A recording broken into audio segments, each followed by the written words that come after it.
Hello and welcome to the Weekly Sceptic, episode 90. I'm Nick Dixon here with Toby Young, as ever, at the Westminster Podcast Studio. And this week, Nigel Farage is back. Who knew?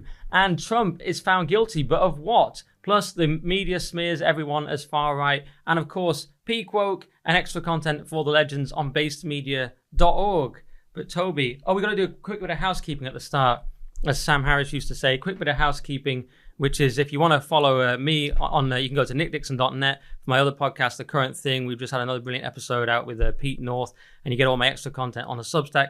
buymeacoffee.com/nickdixon. Where can they find you, Toby? So they can find the Free Speech Union if they want to join the Free Speech Union. And with a Labour victory looking more and more likely, I'd recommend you join the Free Speech Union because you're likelier to get into trouble for exercising your lawful right to free speech under the next government, even likelier than you were during the present government. So to join the Free Speech Union, go to freespeechunion.org/join. And if you want to check out the Daily Sceptic, donate to the Daily Sceptic, it's dailyskeptic.org/donate. Yeah, and mainly go to basedmedia.org for all the extra content, including the full version of this podcast. And thank you for all the people that signed up last week. We had a bumper sign-up-age. Yeah. One last thing I want to plug, as I've just launched, the Free Speech Union just launched a petition because we discovered that what was colloquially known as Farage's law, legislation that would have prevented banks and payment processors from debanking people for political reasons, legislation the government promised to enact hasn't actually been enacted. It was one of the casualties of the snap election. So the Free Speech Union has just started a petition urging all the major political parties to include a commitment in their manifestos to enacting these changes. They're non-partisan. Labour didn't oppose the legislation. It obviously isn't just people on the right who are in danger of being debanked. So it's in everyone's interest to prevent Britain sliding into a Chinese-style social credit system. So please check out that petition on change.org. Google Free Speech Union, change.org. It's also on my Twitter account, @Toadmeister, and sign the petition. Let's put pressure on all the political parties to do what this government promised to do but hasn't done, which is to make it tougher to debank people for political reasons. All right, brilliant. So now let's crack on with the show and all the stories. And of course, we're going to start with the main one, which is Farage is back. Guess who's back again? And he wasn't going to do it. He was going to go to America, and he was just going to help reform out as a campaigner around the country. But then if you believe Farage, and I have no reason to doubt him, he is my esteemed colleague at GB News, although we're not allowed to call him that anymore because it's an election cycle, and in fact that's in question, so he's not that anymore. But he said the thing that really made him change his mind was he was going around, do you know what it was? I was going around the country. I was going around the country, and people said to me, why are you not standing? And there was a slump in their shoulders, and he just saw the people, and he felt so guilty that he just stood.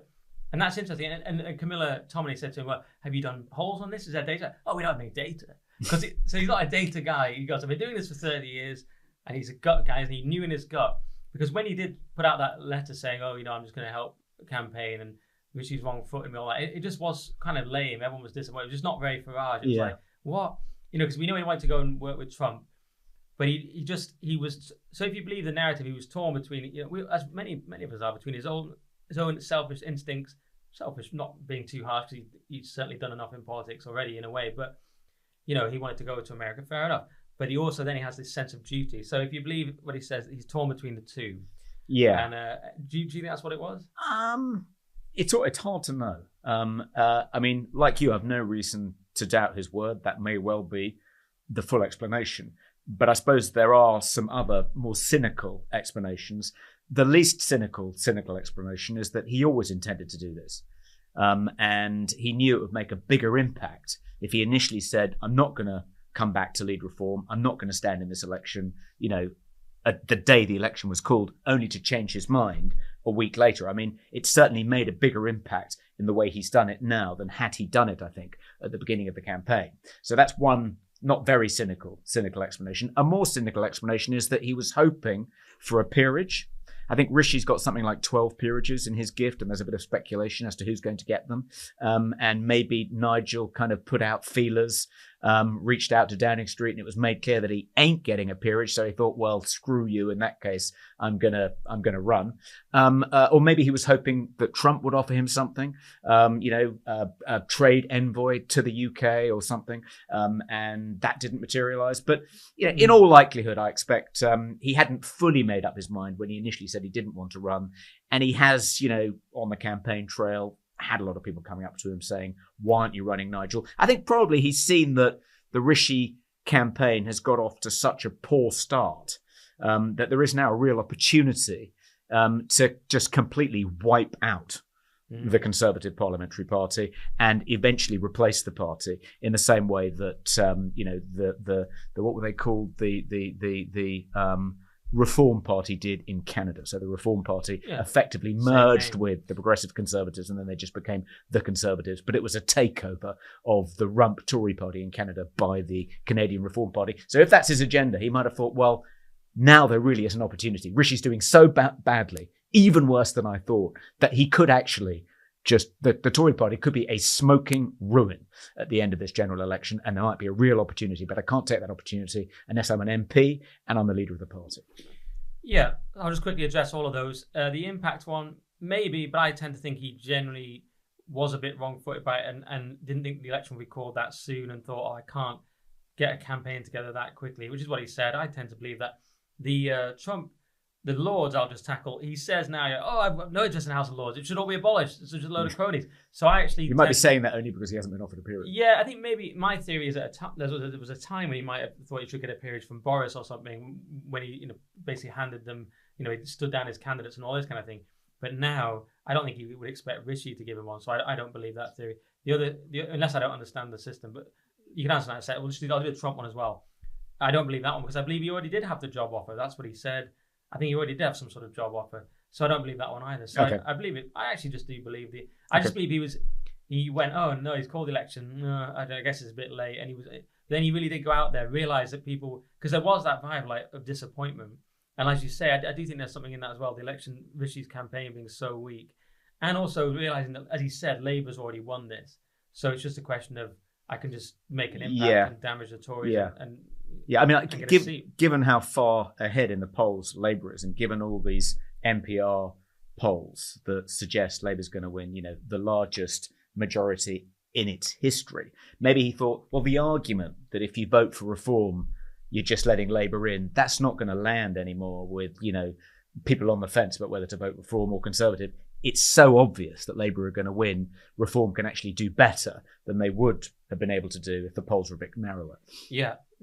As you say, that MRP poll, is that what it's called? There's absolutely... Is it MRP? I think so. Yeah. It's absolutely MRP, shown... There were like three, but they're all bad, Yeah.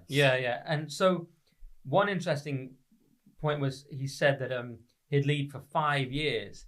So he was quite bold there. He said, I'm going to come back and lead reform, and it's going to be for 5 years.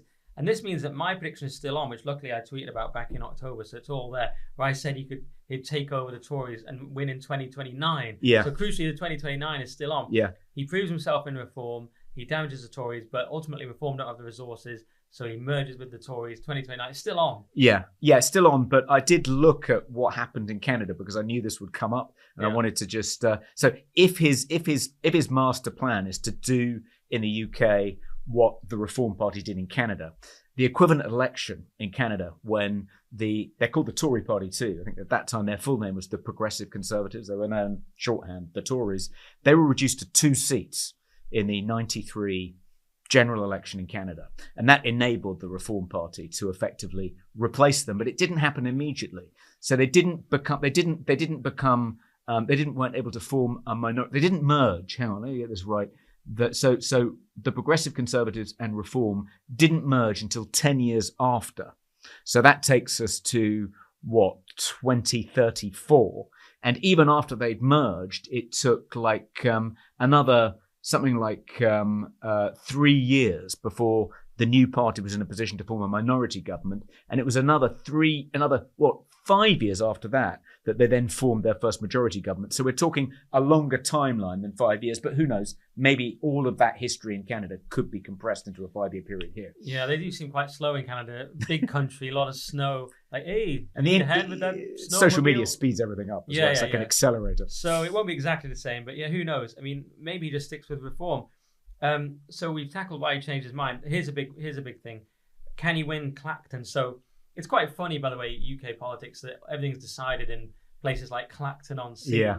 There's some funny little places in America, but you just generally the fact that we're this historically massive country, but then it's Clacton-on-Sea. Yeah. It's just the population 53,000. Yeah. I mean, he did a speech there, and the camera turned out. Actually, there were loads of people there. I thought that's the entire population of Clacton. He's actually, and that's impressive that he's got such a big thing, because you can do these things and it looks pathetic. There's no one there. You do a Joe Biden, but actually there were loads of people there.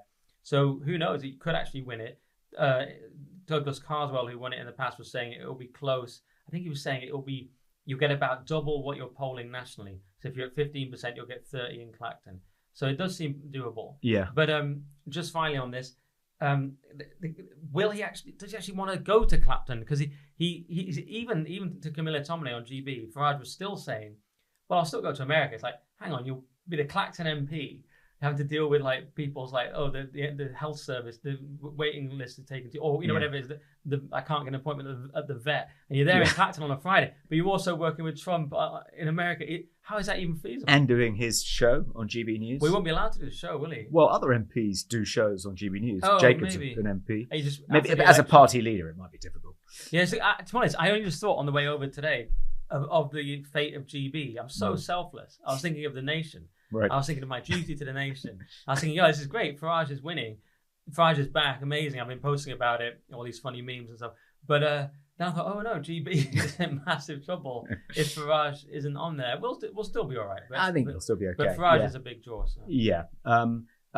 Interesting point about Clacton and everything, in British politics having this kind of local rather kind of provincial dimension. Yeah. And this is a local seat for local people. Yeah, and Douglas Carswell says so. Douglas Carswell actually won the seat for UKIP when he left the Conservative Party and joined UKIP as the sitting MP for Clacton. He triggered a by-election and won it, and then he held it in 2015. And it was only because he resigned in 2017 that it was then lost to the Tories, who then increased their majority in 2019. But if Farage is going to win a seat in the UK, it's going to be Clacton, because that's the only seat, I think, that UKIP have actually won at a general election. They won it in 2015. But one of the things that Carswell said was, if you try and run the campaign in Clacton, as a national campaign, if you talk about Europe and immigration and other national issues in Clacton, that's not going to be nearly as effective as campaigning about local issues. That's what the electorate want to hear about, the good burgers of Acton. They want to hear about, as you say, not being able to get appointments with their GP. And he said, he said, I won many more votes talking about my recipe for mulberry jam than I did talking about the EU. So, but I'm sure Farage has got a lot of mulberry jam recipes in his back pocket. I thought you said Acton for a second there. You might be thinking about running yourself, but yeah, that is a big point, because you've got to be there every Friday. And apparently he said in the past he doesn't really want to be in Clacton every Friday. I mean, it's going to be hard, because I was not stunned, it's a bit too strong. I was surprised when he said to Camilla Tominey that he was still going to do the American job. Even as he's campaigning, he's going to be going to America, even after he wins. He said obviously if he wins, he won't be able to go over there as much. I'm thinking, how can you go over when you just got your seat and you're local MP for Clacton? Maybe it's not that bothered at this stage about.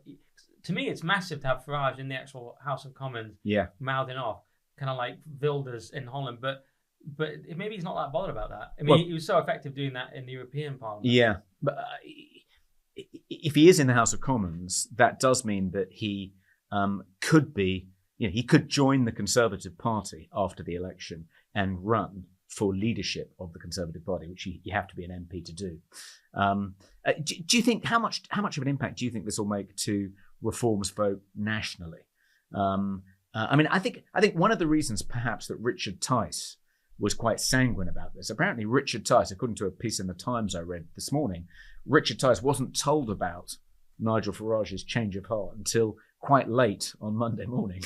Right. So a few hours before the announcement. Yeah, it'd be funny if he didn't even tell him at all. Just said it at the press conference. And that's why I'm back. And like, oh, Richard, yes. Yeah, a pure WWE moment. And Tyson like, what? You know what I mean? Like, someone said that. I think it was Academic Agent. This is the closest we got to a WWE run-in. When you hear the sound of their music, like psh, for Steve Austin. This might not be right for our audience, but in the wrestling, you'd hear like the smash, and that means Steve Austin was going to run to the ring, or you'd hear the gong, and it meant the Undertaker was about to come in. Right. And even as a kid, you're watching it going, it's amazing how like they always time it perfectly. Like you didn't think about how rigged it was that they just play their music and they sort of there's a fight going on in the ring, then someone else runs in. That's essentially what Farage did, didn't he? There was already a scrap going on, Sunak and Starmer, and he just went gong, and it was like, oh no, it's the Undertaker. Yeah. But, it was but I was thinking maybe one of the reasons Richard Tice was pretty sanguine about it all is because he's put up the deposits for the 600 plus Reform candidates. I mean, it's £500 the deposit, and you lose it if you poll less than 5% of the votes cast in your constituency. Now I think they're likely to lose far fewer deposits at the very least, given that Nigel has taken over the run of the body. So maybe Richard's thinking, phew, I was standing to lose 300,000+ pounds. Right. Not anymore. But maybe that's just been paid for by the party. But do you think you've always got an extra cynical explanation that I have not even thought? I mean, why do you think he is sanguine? Most people are sort of saying he looked a bit sheepish on the stage and is a bit it's a bit humbling for him. You know, he has to always be the kind of workhorse. I'm going to give another sports analogy if you count WWE. He's a sort of Jordan Henderson, maybe someone more, maybe the David Batty. He's the defensive midfielder, just keeping it going. Farage has praised him for keeping it going during all this time. That's not particularly a romantic role to just keep it going when everyone says it should be shut down, keep paying for it. And he's made a lot of sacrifice, really. And now he has to pass it all on to Farage. Yeah, it was more like he was the centre forward, and now the kind of more famous centre forward has been brought on. But instead of being brought off, he's been punted back into a kind of defensive position, right, or out to the wing or something. Out to the wing. So you're saying, I see. But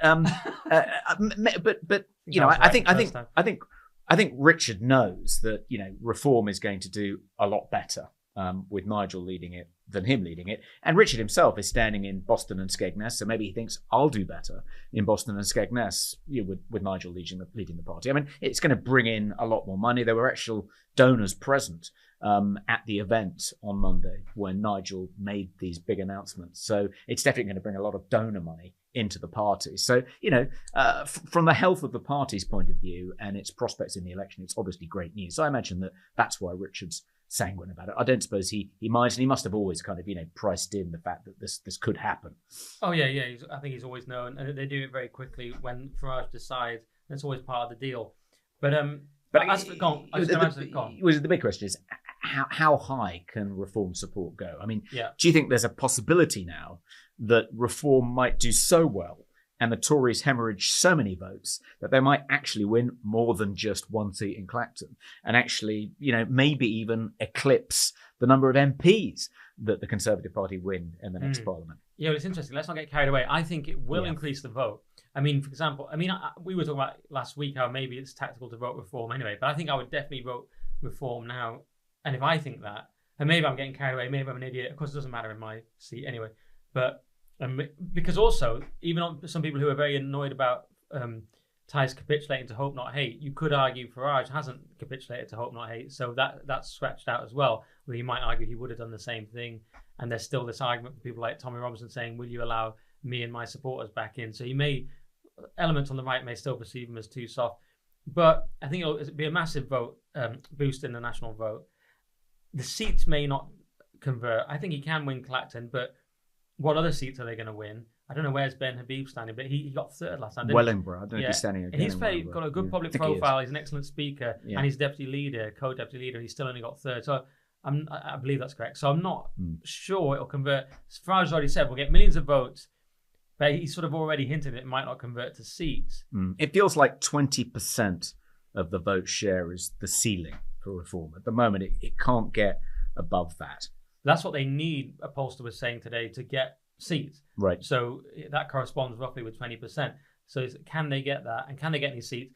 He said this 5-year plan. To me, that makes it sound like he's saying, well, even if we don't get seats this time, that's still my plan. So that doesn't count. You know, like he's saying, this is just the beginning of destroying the Tories. So he's kind of hedged to that already. I guess the question is, you know, Farage has definitely softened. Like his image anyway has got a bit softer. He's a bit friendlier, warmer, cuddlier than he was when he was leader of UKIP, even when he was the leader of the, you know, Vote EU, whatever it was, campaign, not Vote Leave, but the other one. He's definitely kind of softened his image a bit. And broadened his appeal a little bit. But has he broadened it sufficiently, do you think, to kind of persuade kind of centrist Tory voters to consider voting reform, or are they still going to be kind of Nigel phobic and there's just no way? As Pete North was saying on my other podcast, Current Thing, and he said it on Twitter, there is a ceiling to this kind of Farage populism. And you can easily imagine it in our spheres that it's bigger than it is. But then I go into my football team and these people despise Farage. So I think there is a ceiling for it.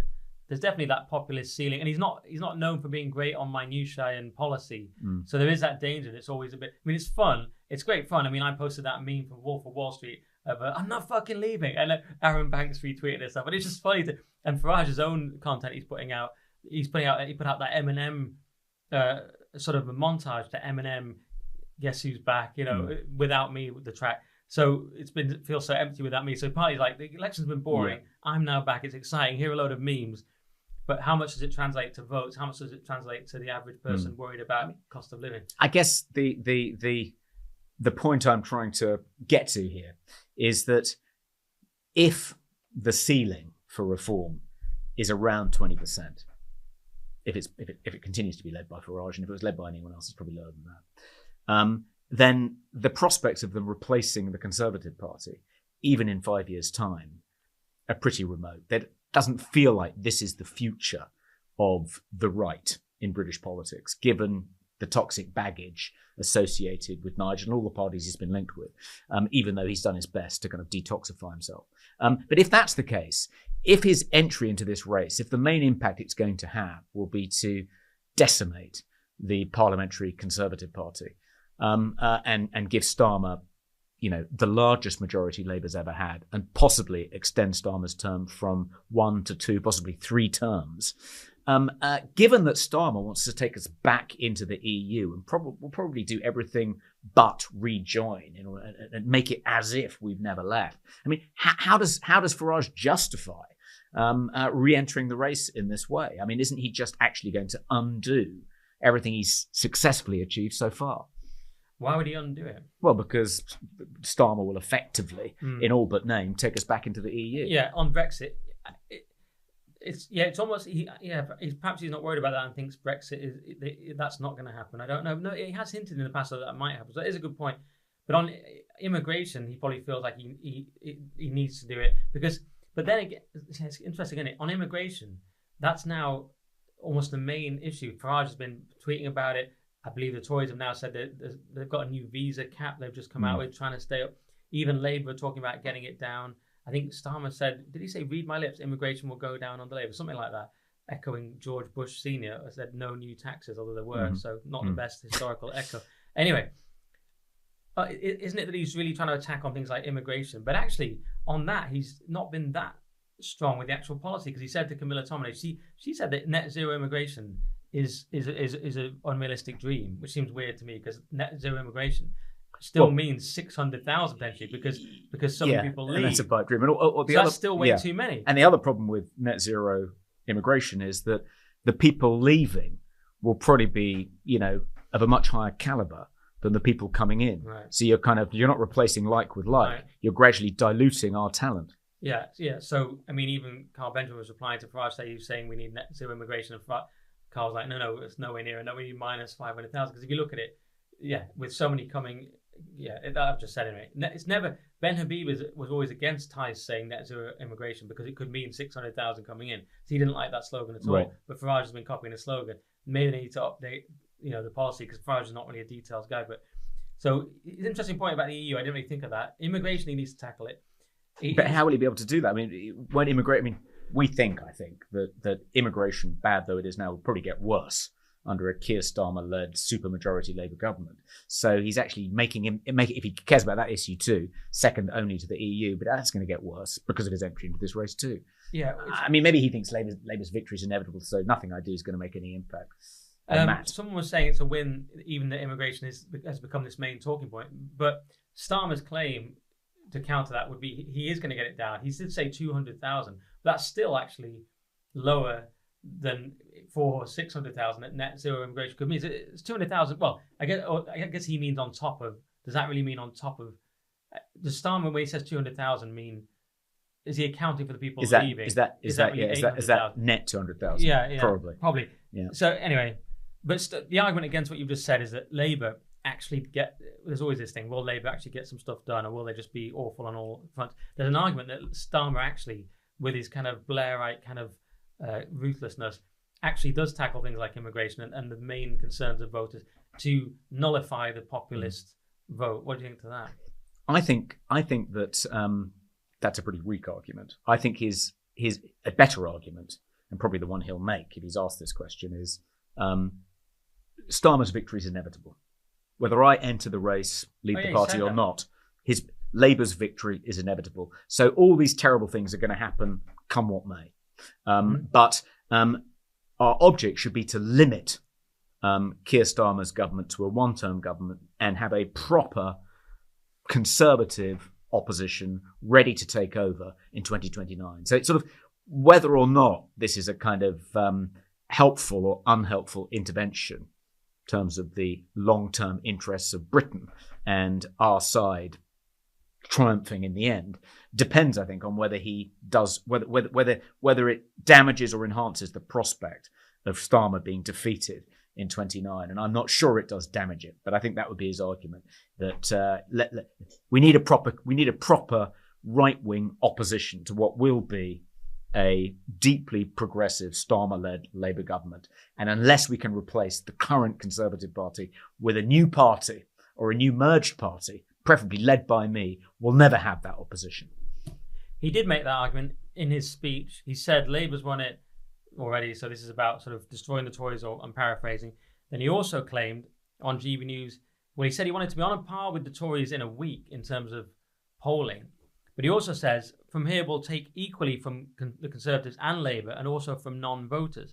So he's made this claim, and probably not everyone believes it, that he will take votes from Labour equally. I don't really necessarily believe it, but that's another part of the argument. Yes, we're going to hurt Labour as much as we're going to hurt the Tories. They often do make that argument, so it's not a vote for us, it's a vote for Labour. Yeah, but on my immigration point was a different point, by the way. Maybe it wasn't answering your question, but it was whether Starmer will actually do things like get immigration down. Not that Farage will go with this as an argument, just whether that will happen as a way to nullify the Farage threat. But it's a different topic. Yeah, maybe he'll keep Labour honest if it looks as though Reform might do really well in 29, in the same way that UKIP kept the Conservatives honest and forced Cameron to hold an EU referendum. Because that's another thing. We talk about keeping them honest, and that makes me think, who will the opposition be? There are polls that suggest that Lib Dems could be the main opposition. Yeah. I mean, imagine that. Yeah.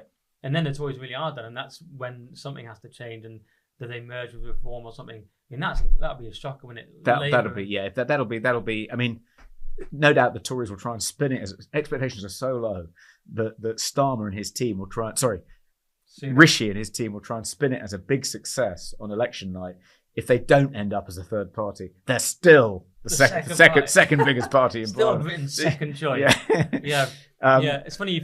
You always forget about. I put a post out the way Farage is so good at taking over the narrative. I forgot the Prime Minister was still Rishi Sunak, which was a little joke. That's what Biden called him. But you do actually forget. Do you ever just forget about Rishi? Well, no, I was thinking about the implications for Rishi. I mean, beyond the fact that it's obviously making it much more likely that he'll lose really badly. One implication is, I mean, Rishi must have been hoping that he'll make such a decent fist of the presidential-style debates that he can revive his flagging campaign, and there is tonight. By the time people hear this, it'll have happened already. But from our point of view, tonight there is this ITV debate at 9:00 just between Rishi and Keir. But presumably, one of the things that one of the implications of this is that in some of the future debates, Farage will be on stage as a party leader. It'll be Keir Starmer, Rishi Sunak, Ed Davey, and Nigel Farage, and that's bad news for Rishi because he'll completely dominate that debate, and he'll double team with Starmer, and I mean all three of them will just turn on Rishi and attack him, and it won't be great for Rishi, or maybe that will be good for him. I don't know. Unless they all wriggle out of it, or unless Farage suddenly has a bad debate. Trump was known as a great speaker, but he had those bad ones against Biden when he had COVID, and possibly why he lost 2020, if you believe it was fair, which it wasn't. So will they even show up? I mean, there's a 7-person debate. It's all a bit complicated. There's various ones, aren't there? But have you heard of the 7-person debate? And I heard today they were going to put Penny Mordaunt in. Yeah, against Angela Rayner. Yeah, but won't Farage now be in that as well? Well, I guess it'll probably be Ben Habib because it'll be the deputies debate. So really? if there's a third party involved in the debate, it'll be. I think it was Fraser Nelson and Spectator implying that they were saying would they now put Kemi Badenoch in to take on someone like Farage? So he's assuming that Farage is allowed in it. I don't know what the rules are. Oh, maybe he is. I don't know. And then he was saying the weakness of that is you don't want to damage potential leaders like Kemi. But then I was thinking, well, Penny's a potential leader as well. She's always touted us, so why would they put? Yeah, I hadn't realised that Farage might be in the deputy leaders debate. Is that? Well, maybe Fraser's wrong then, or maybe you're wrong. It can only be one of you. So you have to. I need to find out. But is this this one that's the 7-handed question time leader special? Is that the one? Oh, maybe is that right? I don't know. We'll have to. We'll have people messaging us about how we're completely wrong. But there are various debates coming up and various combinations. But we want to see Farage against Sunak and Starmer just spanking them. But would he spank them? I mean, would he beat Starmer in the debate? I mean, he's a much better speaker. Yeah. But then Starmer just seems to be unstoppable. Everything just seems to be working out for him, and he doesn't have to prove any of his claims. I think Sunak would be in trouble. Because you can just say you've not done anything on immigration and any number of other things. Hasn't got a leg to stand on. I think we haven't seen the first debate yet as we speak, but this could age very badly, whatever we say. Yeah, that's true. It might be Sunak wins it, maybe hands down, and revives his campaign. Maybe he does one of those WWF things. We hear he comes into the debate. It's meant to be Sunak and I keep forgetting their names, Starmer and Sunak. Then Farage just comes in. I know I'm not supposed to be here. I think the nation need to hear it. I've crashed the debate. And he's got a manager. You've heard from the Uni Party. Now hear from the opposition. The real opposition. Yeah. Like the old WWE, he's got a manager. Maybe it's Tice. Do you ever watch these things? You know what I'm talking about? They always had managers. The Undertaker had Paul Bearer as his manager. Farage shows up. He's got his manager. He crashes the debate. He does a headlock. He body slams Sunak. Then he clotheslines Starmer. Wouldn't that be so great? That'd be the best thing ever. Sorry, this is not serious politics. Toby's here for the serious. Let's get back to serious politics. One way in which this is extremely damaging to Rishi Sunak is that the one prize he could claim from surprising everyone by calling an earlier than expected election was that he'd wrong-footed Nigel Farage, and Nigel was now not going to come back and lead reform and stand in this election. And that was an enormous benefit that he could claim. And that's what that when people said, it's insane to hold an election now when we're not ready, we don't have candidates in at least 150 seats. We're not kind of geared up in CCHQ to wage a campaign. We should have waited. Everyone was expecting you to wait until at least November. And he was like, no, look at me. I've wrong-footed Farage. It was a brilliant masterstroke on my part. Brilliant. Tactical brilliance. Turns out he can't even claim that anymore. So it now looks as though that was just a catastrophic error on every level. Yeah. What was that all about? Yeah, if that was his sole thing to wrong-foot Farage, I don't know if that was the sole reason, but no one really knows the reasons, do they, with Sunak, because none of his political decisions make sense. But yes, even that has backfired. Everything's backfired for him. Poor old Rishi. We won't think about him for much longer. He'll be gone in a month. Are you beginning to feel just a smidgen of pity for him?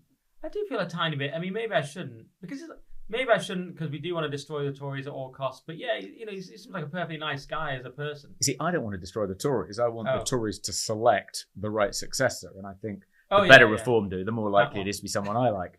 No, that is correct though. You're right. I mean, I've got used to talking about destroying the Tories, but that could mean the same thing as we know them today.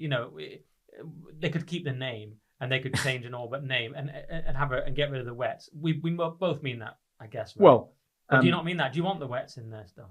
Well, I think when we talked earlier about there being a 20% share ceiling on how well reform can do in this election, I think a Conservative Party remade in Nigel Farage's image probably couldn't do that much better than that either, not well enough to beat Starmer in 29. I think it's got to be, like it or not, some kind of coalition. If it's going to take on a much more centrist Labour Party and win in 29. So I think our best hope of getting rid of Starmer in 5 years and limiting him to a one-term prime minister is if we replace Rishi with Kemi Badenoch, and she is a centre-right leader and puts together a radical, reforming, Thatcherite 2.0 programme for government, but brings everyone in the party on side as far as is possible. I mean, of course, some people are going to have to go, and there's some nonsense that needs to be ejected and so forth. And no doubt she'll have her work cut out doing that. But it has to be, to a certain extent, a coalition. If you want it to be a kind of more purely kind of right-wing party embracing our agenda, then it ain't going to win any elections. I'm not sure about that. I mean, one, you really love Kemi. Every time you go on about Kemi, I get emails because you're so obsessed with Kemi. But she is good. But do you think that's two things? I mean, one, I don't totally agree with you that I don't totally believe this rhetoric that an actual Conservative party can't ever win. I do understand that Farage has a ceiling as a person, but I'm not sure that an actual Conservative party has this ceiling.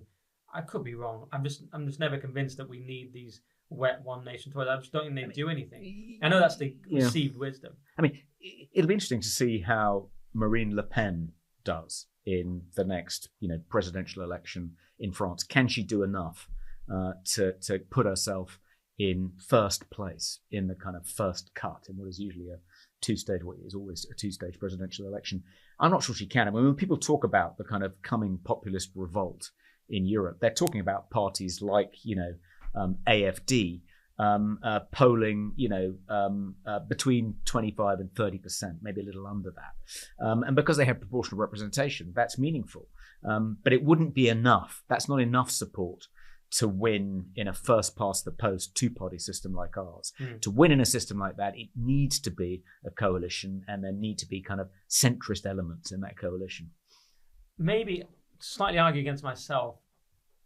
Maybe it's not really about Conservative or right and left anymore. Maybe it's about the kind of Dominic Cummings thing. Maybe it's about elite theory. What I mean is, what are the three main issues everyone in the country seems to be worried about?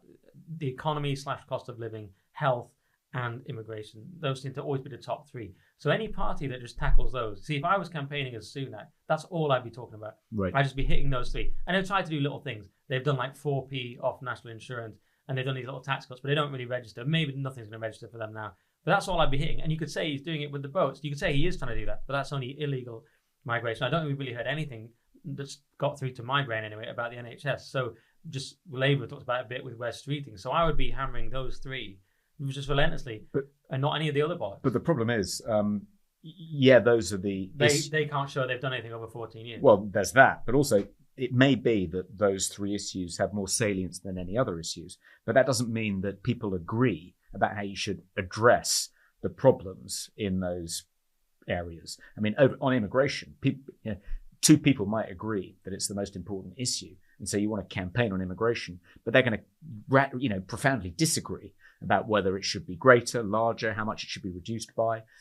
So just by campaigning on that issue, you're not necessarily going to win. Right. Now that is an interesting point. But my other point still stands, though, that perhaps it's not about right and left. It's about a party that can pragmatically tackle these with whatever the consensus is on them. I mean, do you agree with that? I mean, how do you see, just to finish on the Farage topic, perhaps, how do you see Farage affecting this new party, this Badenoch party that you want, which is a coalition, but I mean, it can't be as broad a coalition as the Tories now, I would say, because it will just collapse. But let's say it's this coalition you're talking about.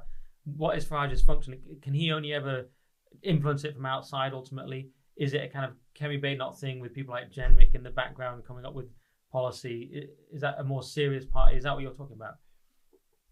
What's Farage's role in this hypothetical Toby? Yeah, well, I guess my ideal scenario would be that the Conservatives aren't reduced to a rump in the next Parliament, but that Nigel Farage gets elected in Clacton.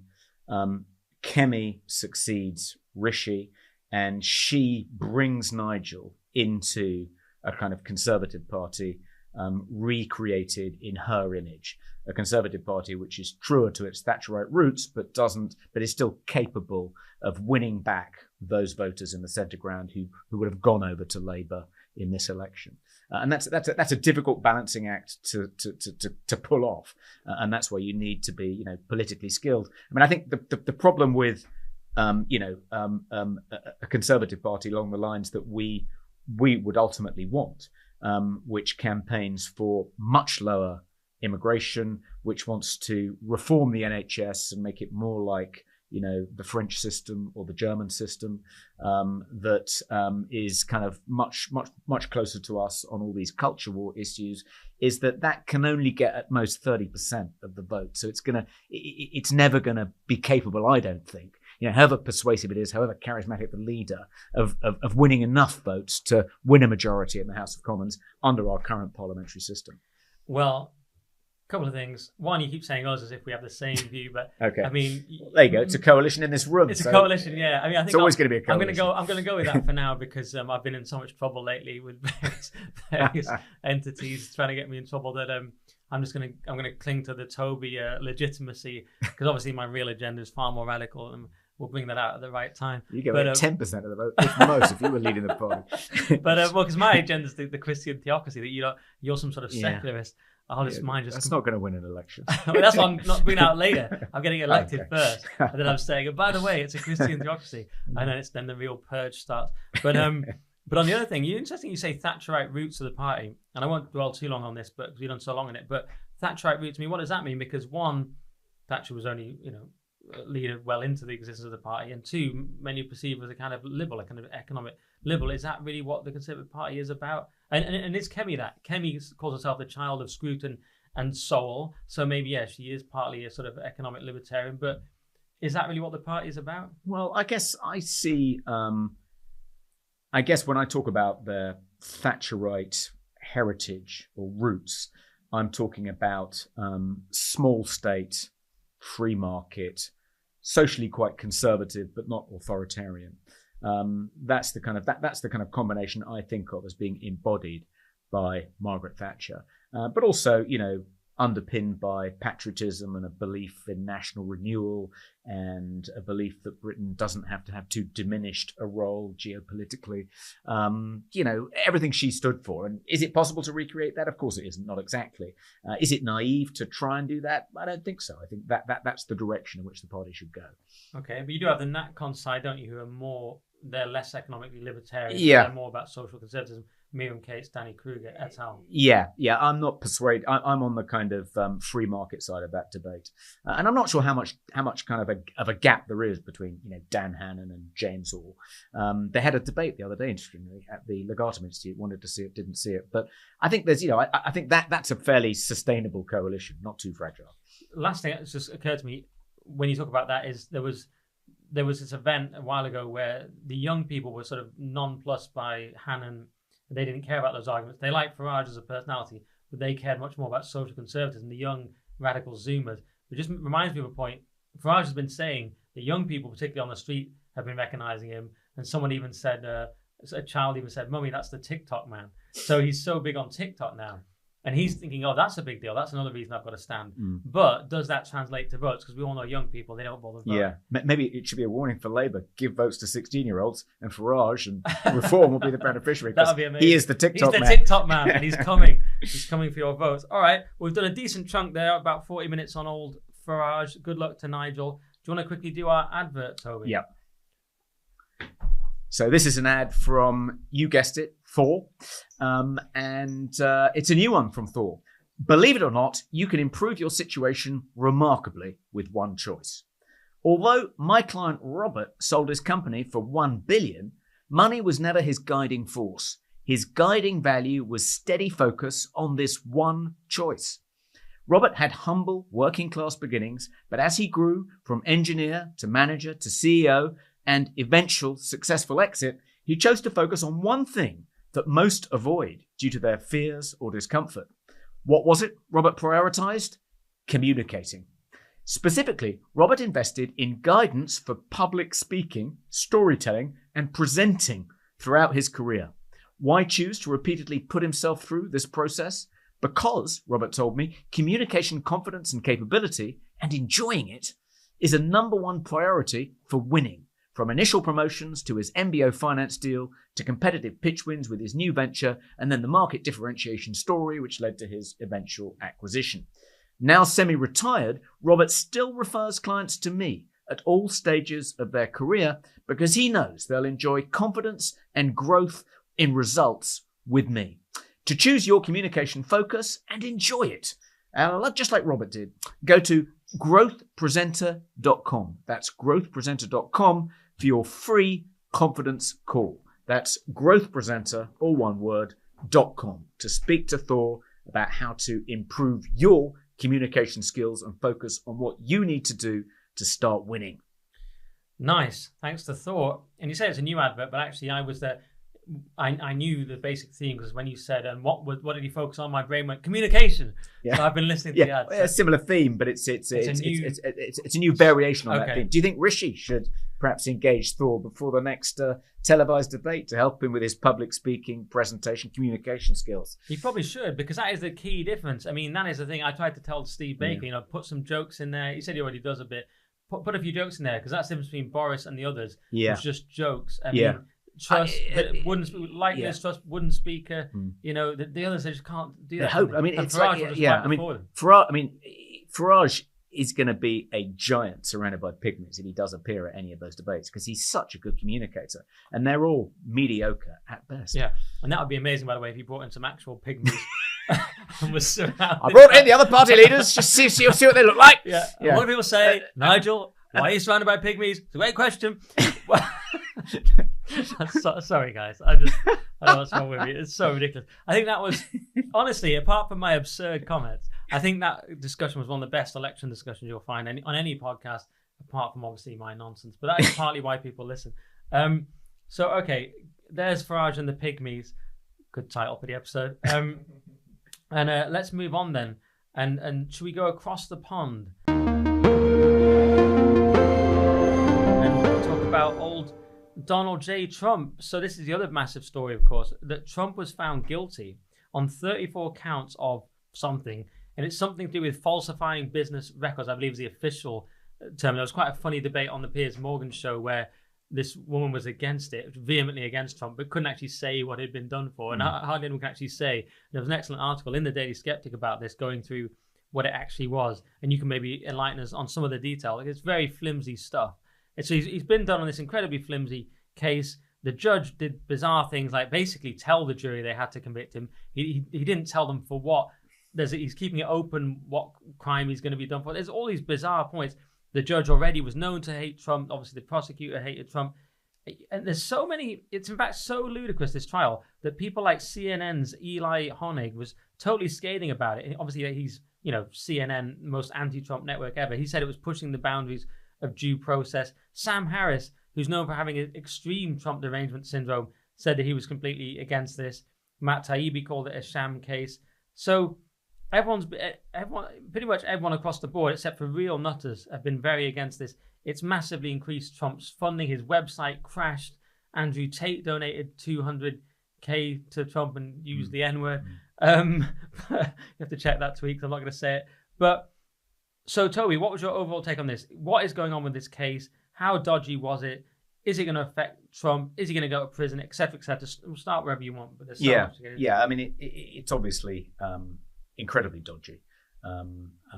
They were trumped-up charges. And it wasn't a fair hearing, as you say.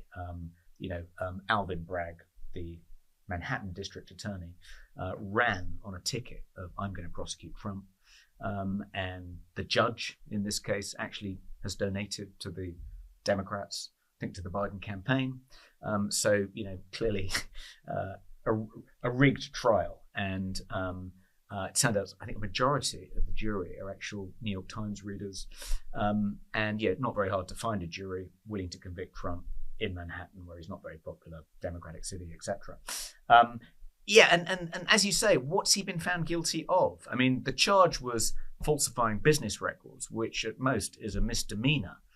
It's not a federal offense. It only becomes a federal offense if you can say that he falsified business records with the intent to commit or conceal another crime. So what was the other crime he was trying to conceal by supposedly falsifying his business records? Well, apparently, tax evasion maybe, or violation of the Federal Election Campaign Act, but they haven't decided. And they couldn't actually prove any connection. They couldn't prove that he was actually trying to either commit or conceal those crimes. I mean, because ultimately this was about paying off Stormy Daniels to stop her talking about having had sex with the Donald. And that's not worked out too well. Everyone in the world knows that now. Hush money, it should be described as, this is the Barbra Streisand effect times 10. But getting someone to sign an NDA, paying someone to sign an NDA is not a federal offence. It's not any kind of offence. Right. So, maybe he did pay Stormy Daniels hush money, and maybe he did try and conceal that he'd done that, but what he was trying to conceal is not a federal offence. So, therefore, you can't prosecute him and, and charge him with a federal crime for falsifying business records if that's what it was intended to do. Right. And they tried to connect it to violation of the Federal Election Campaign Act, and they couldn't do that. It wasn't tax evasion. So it looks as though if it comes down to wrongly recording payments to lawyers as legal expenses. Yeah. When they weren't, it was to do with the... But that's not a federal offence. It's only a misdemeanor. It's certainly not something that carries a jail sentence. Madness. And he'd probably win, on appeal if he appealed it, and the prosecutor and the judge know that. All they've really achieved is that they can brand Trump a felon. And there's a huge amount of hypocrisy, on that particular count. One obvious point to make, George Floyd, being without question, a convicted criminal, a felon, didn't stop the Democrats, turning him into a kind of secular saint, didn't stop them canonizing George Floyd. In fact, you were cancelled if you so much as mentioned the fact that he had, a criminal record. So suddenly, being a felon excludes you from respectability, means you should be excommunicated and ushered out of polite society. Well, why wasn't that true of George Floyd if it's true of Donald Trump? That's a good point. And also, isn't it quite funny that it's like, you're the ones who made him a felon? Like, Donald Trump's a known felon. Like, because of your mates in New York who hate him. Isn't that so ridiculous? It's like, he's a known felon. Yeah, but your mates have decided he's a known felon 10 minutes ago, so that's completely meaningless. But there's this thing, will it cut through with suburban mums or whatever? So the people who wouldn't like George Floyd anyway, maybe, but will they be affected? But polls suggest not really at the moment. Yeah. No, I think he's neck and neck in Virginia, where Biden led last time by double digits. So it doesn't seem to have damaged his electoral prospects, and the money's been pouring into Trump's campaign since the conviction. You saw, what was it? There was a story on CNN, something like 410 million. Am I remembering that right? But an enormous amount of money has come into the Trump campaign since the conviction. So it certainly hasn't damaged him with his base, that's for sure. Yeah. There was an interesting piece by Dan Hannan in the Telegraph saying, can America recover from this election? The Democrats, in their argument is that Trump poses an existential threat to American democracy because of his neglect, because of his contempt for democratic norms.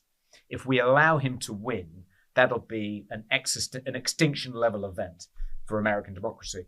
But in order to try and preserve these democratic norms, they themselves have breached all these democratic norms and have actually done far more to bring American democracy into disrepute than Trump ever did.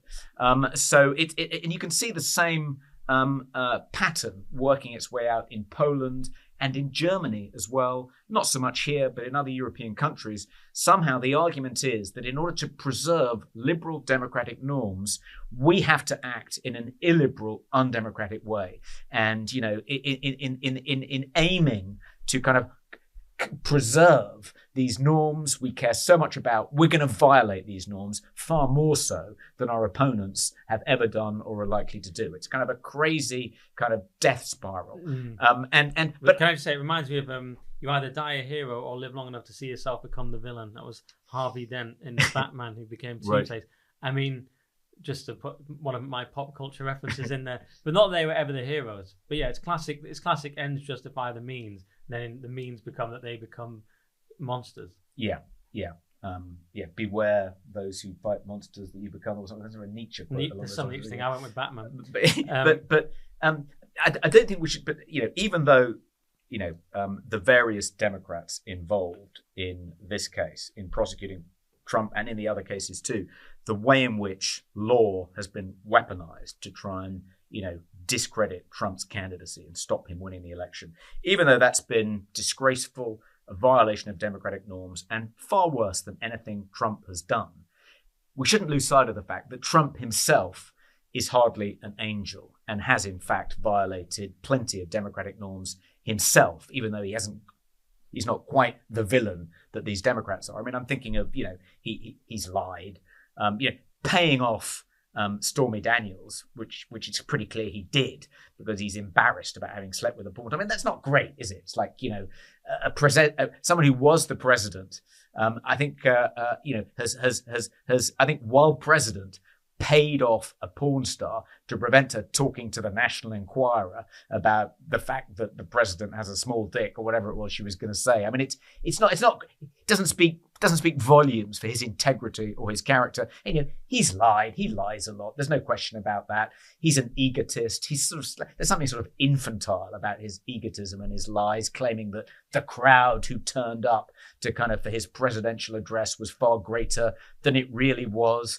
Trying to himself I think where I think is probably his greatest sin was claiming that he couldn't lose in 2020. And the only possible explanation, if he did lose, was that the ballot had been rigged. It was electoral fraud. And then maintaining when he did lose that it was fraud. And, the problem with the kind of democratic assault on Trump is it's like a refusal to accept the outcome of the election later this year. They're unwilling to play by the rules and say, well, whoever wins will accept the outcome and democracy will continue whatever happens. But Trump was equally guilty of that, maybe not to the same extent. He didn't behave quite as badly as, Alvin Bragg has behaved. But nevertheless, he behaved pretty badly. Well, that's all pretty Trump derangement syndrome stuff. I mean, I have to give the counter. I mean, Trump is a great man in all ways and is flawless. But to counter you, I mean, this is whataboutism, but Bill Clinton had to settle multiple court cases. And I think out-of-court settlements were far worse things than Trump involving women. And I don't know what we're allowed to say, but I think it's pretty much known that he was accused of assault by all these different women. And he's had to settle out. I mean, Bannon brought them in, didn't he, to confront him during the 2016 campaign. So Clinton was incredibly dodgy. Biden with his Hunter stuff, with his dodgy Ukraine and China stuff and all the crack. And I mean, a lot of it's Hunter, not Joe Biden, but it's known as the Biden crime family for a reason. These people are all terrible, far worse than Trump, just to give the counter on that. So, but I don't really see why that features. I mean, all people who've reached the level of president have done something dodgy. It seems to be the conclusion from that. But my question is, the conventional wisdom here is like, oh, it's a big rallying thing for Trump and he's getting more donations and it's brilliant. But this all implies that the election will be fair. I mean, do you really think the Democrats would go out of their way to do this rigged trial, and then suddenly have a fair election? That seems questionable to me. The other thing is, will they put him in jail? Because that could be an inconvenience. The felon thing is useful for them because most people say this will be quashed on appeal, but the appeal will come after the election. So they'll have that hanging over him the whole time. So maybe that was all about that, just getting that felon piece of rhetoric. So there's so many things, Toby. Will he go to jail? Will the election be rigged again? Will they assassinate him? I'm just going to throw that in there. In the past, they would have just assassinated him like JFK or Bobby. I know you believe all these things, but it's quite hard to assassinate someone these days because you've got Twitter, you know what I mean? So it's much, much harder. Perhaps that's why they haven't. But here's another theory for you, more interesting theory, just to throw it out there. Are the regime actually on board with Trump? So academic agent, who's called Nima Parvini, real name, he has very interesting tweets. One of them he always talks about is, not always, but he's tweeted quite extensively about, is that the regime has actually accepted Trump. And if you look at the media, there's all these stories that come out saying Trump's winning, Trump's ahead, we have to get ready for Trump, kind of getting people ready for Trump. So in that theory, these New York sort of nutters are an outlier who are just sort of ruining it. And, actually the regime's accepted Trump. There's, I suppose, another narrative sort of variation on that might be that why are they doing this? Because this is going to damage Trump. That even more sensible Democrats would say, stop doing this. What do you think to any of that? I've thrown a lot out. It's certainly true that the, high command of the Republican Party, which you could claim is, part of the regime, has accepted Trump and are preparing for Trump. And there are various, powerful think tanks and institutions like Heritage that have accepted Trump and are preparing for a Trump presidency. And it looks as though the New York Times is going to be less partisan in its coverage of the forthcoming election. It realizes, I think, that it damaged its brand. lost some of the trust of its readers by being so partisan during the last presidential election. So it looks as though there's going to be a correction there. And maybe that's also true of the mainstream media more widely. Don't know, remains to be seen. But I don't think it did them any favours by being such partisan pro-Biden campaigners 4 years ago. But I think more broadly, I think my point isn't to excuse the Democrats in any way. All right, that is the end of the free podcast for this week. But don't worry, there's still loads more podcasts. If you go to basedmedia.org and sign up for just £5 a month, that's the price of a pint in London or a posh coffee with loads of soy that you don't need. So basedmedia.org for the whole podcast, and you get Peak Woke, Base Department, all these great sections, and you help us keep going, pay all our staff, keep the lights on, keep this brilliant production going at basedmedia.org, and it's just £5. Thank you very much for the support, and we'll see you there.